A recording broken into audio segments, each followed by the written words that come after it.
BA साल अव्वल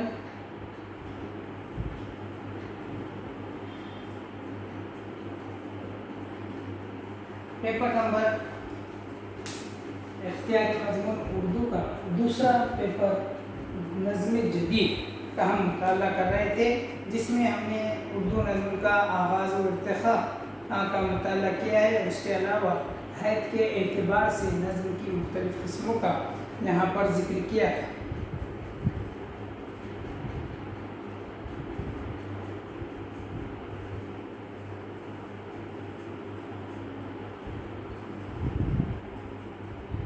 चलिए आज हम शामिल निसाब नज़्म शुआए उम्मीद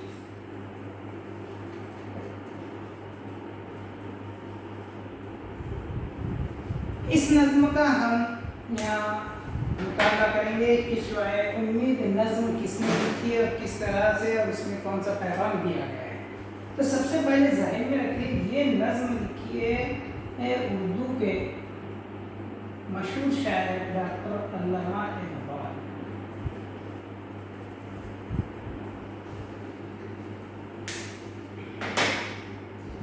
ऐसा कोई यहाँ पर मौजूद नहीं जो शुआए उम्मीद की जहाँ बात की जाए तो ये नज़्म लिखे हैं उर्दू के सबसे मशहूर शायर डॉक्टर अल्लामा इकबाल ने। अल्लामा इकबाल की बात की जाए तो 1877 ईस्वी में इनकी पैदाइश हुई।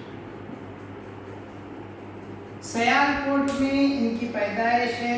ये उर्दू अदब में 20वीं सदी के एक अजीम मुफक्किर शायर है। इनके आबा व अजदाद कश्मीर के ब्राह्मण थे। 9 नवंबर 1877 को इनकी पैदाइश 1877 को सियालकोट में हुई।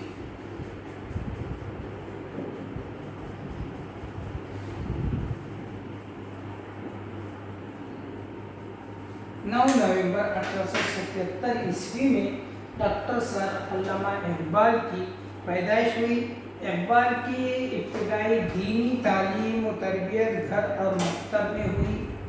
शमसुल उलमा सैयद मीर हसन से फ़ारसी, अरबी और दीगर मशरिक़ी उलूम की तालीम हासिल की। देखिए ज़हन में रखिए कि भाई एक उनके आबा अजदाद जो है वो पंडित थे, ब्राह्मण थे और वहाँ से मुसलमान थे। फिर उसमें इतनी ज़्यादा उनमें गुलवर्नी और इस्लामी मोहब्बत मौजूद हुई और जिसकी शायरी के ज़रिए हमें इनके जज्बे का पता चलता है। कह रहे हैं कि इब्तिदाई तालीम जो है वो शमसुल उलमा जो है मीर हसन उनसे इनकी तालीम हासिल की। सियालकोट में स्कॉच मिशन स्कूल से 1893 में मैट्रिक और 1895 में इंटरमीडिएट को पास किया। देखिए इंग्लिश स्कूल है। 1893 ईस्वी में मैट्रिक में पास हुए और 1895 में इंटरमीडिएट, जिसको आज आप जूनियर कॉलेज या बारहवीं कहते हैं, उसे स्कॉच मिशन स्कूल से यानी अंग्रेजी स्कूल से उन्होंने तालीम हासिल की। गवर्नमेंट कॉलेज लाहौर से 1897 में BA और 1899 में फ़लसफ़े में MA के इम्तिहानात में नुमाया कामयाबी हासिल की। देखिए 1897 में BA पास हो गए,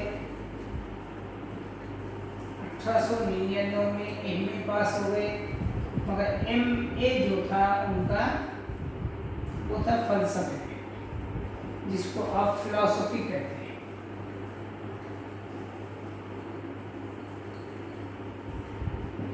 फिलॉसफी में 1899 में उन्होंने MA पास किया और उसके बाद वो 1905 में आला तालीम हासिल करने के लिए इंग्लिस्तान गए। 1905 ईस्वी ये वो दौर रहा खासकर जो उनकी ज़िंदगी में बहुत ज़्यादा अहमियत और तब्दीली के रहे। इंग्लिस्तान यानी इंग्लैंड 1905 को यहाँ से वो तालीम हासिल करते हैं। अब इनकी शायरी और इनकी ज़िंदगी के बारे में हम जब मालूमात लेते हैं तो हमें इस बात का ख़ास ख्याल रखना है कि इनकी ज़िंदगी के मुख्तलिफ अदवार बताए जाते हैं। एक दौर तो इनकी पैदाइश से लेकर 1905 से क़ब्ल का एक दौर कहा जाता है। इस दौर में उनकी शायरी जो रही मुकम्मल तौर पर हुब्बुल वतनी शायरी रही है, वो आगे हमें शायरी के इसमें हम बताएंगे। अभी पहले मगर इतना ज़हन में रखिए कि किस तरीके से उन्होंने तालीम हासिल की। पैदाइश 1877 में हुई, 93 में मैट्रिक पास किया, 1895 में इंटरमीडिएट पास कर लिए, 1897 में बीए, 1899 में एमए फ़िलासफ़ी में हासिल करे। फिर 1905 में वो आला तालीम हासिल करने के लिए यानी पीएचडी वगैरह करने के लिए वो इंग्लिस्तान चले। वहाँ 3 साल क़याम रहा। 3 साल रहा मतलब 1908 तक। याद रखिए शायद में ये भी एक दौर और इसके बाद का एक दौर को यहाँ माना गया है। तो 3 साल वो इंग्लैंड में थे। इस अरसे में उन्होंने म्यूनिख यूनिवर्सिटी से 1907 ईस्वी में फ़लसफ़े अजम के मौजू पर तहक़ीक़ी काम करके पीएचडी की डिग्री हासिल की। तो देखिए यहाँ पर इस दौरान 1907 में उन्होंने क्या किया,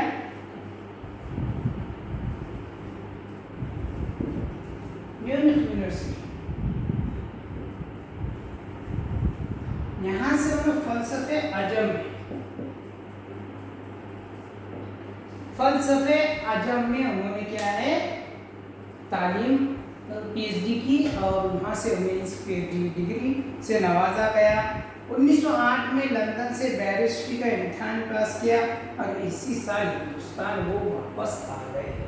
1908 में यानी 1908 में ये साल में उन्होंने क्या करे, फिर वहीं से बैरिस्ट्री का इम्तिहान पास किया। मतलब वो जिसको कहते हैं वकील, एडवोकेट, और बाहर कंट्री में पढ़ने वालों को बैरिस्टर कहते हैं। तो बैरिस्ट्री उन्होंने यहाँ पर की करके 1908 में ही फिर लंदन से हिंदुस्तान वापस आ गए। लाहौर में मुस्तकिल सुकूनत इख्तियार की और बैरिस्ट्री करने लगे। याद रखिए कि हिंदुस्तान वापस आ गए और लाहौर में कर रहे हैं तो इसको अलग से नहीं सोचना है। क्यों? तो जो बंटवारा हुआ है वो 1947 के बाद हुआ है। जब तक लाहौर, कराची, इस्लामाबाद ये सब चीज़ें हैं वो सब इंडिया यानी हिंदुस्तान का ही हिस्सा थे। इसीलिए कहा गया कि हिंदुस्तान वापस आ गए और लाहौर में ही उन्होंने अपनी बैरिस्ट्री का काम शुरू कर दिया था। मतलब ये है कि वो हिंदुस्तान का ही एक हिस्सा था। इक़बाल के आलमगीर मकबूलियत और इल्मी मशागिल से मुतासिर होकर हुकूमत बरतानिया ने इन्हें सर का खिताब अता किया।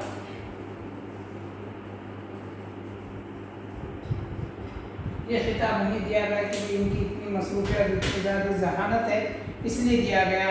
इसके अलावा इन्हें मुख्तलिफ एजाज़ात से भी नवाजा गया। उम्र के आखिरी अय्याम में इनकी सेहत ख़राब रहने लगी ये और आवाज़ बंद हो गई थी। बिल आखिर 21 अप्रैल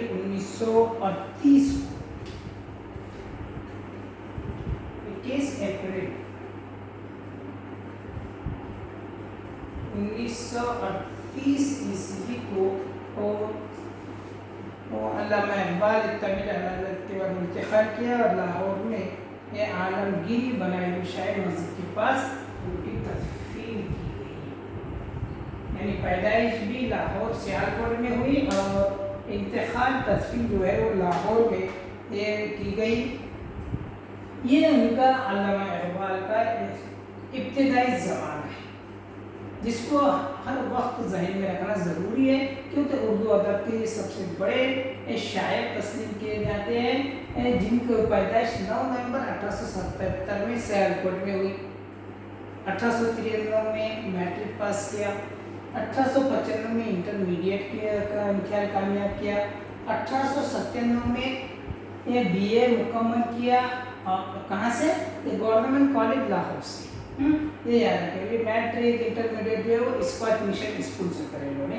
ये गवर्नमेंट कॉलेज लाहौर से BA किए, फिर वहीं से MA भी किया, मगर MA उर्दू में नहीं बल्कि फ़लसफ़े में किया, यानी फ़िलासफ़ी में उन्होंने MA की मुकम्मल किया 1899 में।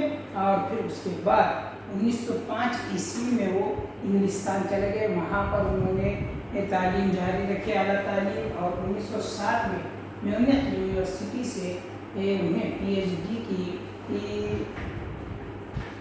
की आला तालीम हासिल किया। म्यूनिख यूनिवर्सिटी से उन्होंने PhD फ़लसफ़े अजम में मुकम्मल किया। और फिर बैरिस्ट्री 1908 में पास की, और फिर वहाँ से वो हिंदुस्तान वापस आ गए। यहाँ आने के बाद उन्होंने बैरिस्ट्री का काम शुरू किया और उसी को उस पर काम करते रहे। इंग्लिस्तान की हुकूमत इससे मुतासिर हुई और इन्हें सर का खिताब अता क्या, वैसे बहुत सारे मुख्तलिफ इजाज़त इन्हें मिलते रहे। बिल आखिर तवील अदालत के बाद सेहत खराब रहने के बायस इस 21 अप्रैल 1938 ईस्वी में लाहौर में की जो शाही मस्जिद है उसके पास इन्हें दफन कर दिया गया, यानी उनको वो उसमें दफन किया गया है, उनकी तदफीन वहाँ पर की गई है। यह है डॉक्टर सर अल्लामा इकबाल का इब्तिदाई तारुफ। अब आते हैं बात उनकी शायरी पर। तो याद रखिए, अल्लामा इकबाल को बचपन से शायरी का शौक़ था। इब्तिदाई तालीम के ज़माने से ही शेर कहते थे। इस वक्त हिंदुस्तान में दाग की शायरी का डंका बज रहा था। इकबाल ने ख़त व किताबत के ज़रिए इस्लामी जंगी दिनों में उन्हें फारिकुल इस्लाह कर दिया, यानी वो तालिब इल्म के ज़माने में थे। और उस वक्त दौर जो था वो दाग दहलवी जो बहुत बड़े शायर है उनका बहुत ज़ोर चलता था, जिसकी वजह से उन्होंने इब्तिदाई जो कलाम है वो दाग दहलवी को बताया। लेकिन बहुत जल्द वहाँ से उनसे फारिग हो गए। अल्लामा इकबाल ने फ़ारसी और उर्दू दोनों ज़बानों में शायरी की। उन्होंने शायरी की इब्तिदा गज़ल से की, लेकिन जल्द ही नज़्म की तरफ मायल हो गए। इनकी शायरी का बेशतर हिस्सा नज़्मों पर मुश्तमिल है। देखिए, इब्तिदाई जो शायरी है जनरली हर कोई क्या है गज़ल से ही करता है। एक तो उसमें मुख्तलिफ उन्वान बयान किए जा सकते हैं, हर शेर एक अलग मतलब रखता है, इसलिए तकरीबन इब्तिदाई जो शायरी होती है गज़ल से ही शुरुआत करते हैं। इसीलिए अल्लामा इकबाल ने शुरुआती कहा था कि तेरे इश्क़ की इंतहा चाहता हूँ, मेरी सादगी देख क्या चाहता हूँ। ये इब्तिदाई उनकी शायरी रही जी। अल्लामा इकबाल ने दाग दहलवी पे ऊपर से इस्लाह ली, लेकिन बहुत जल्द वो नज़म की तरफ मायल हो गए और बहुत ज़्यादा नज़में उन्होंने, बहुत अच्छी नज़में उन्होंने तहरीर की है। असरार खुदी, रमूज़ बेखुदी, ज़ुबूर अजम, पयाम मशरिक़, जावेद नामा इनके फ़ारसी कलाम के काबिल ज़िक्र मजमूए हैं। इनके उर्दू के 3 मजमूए कलाम मौजूद है, जिसमें बांगे दरार, बाल जिब्रील और ज़रब कलीम मौजूद है। और इसके अलावा उर्दू और फ़ारसी का मुश्तरक जो मजमूआ है वो है अरमग़ानी हिजाज़।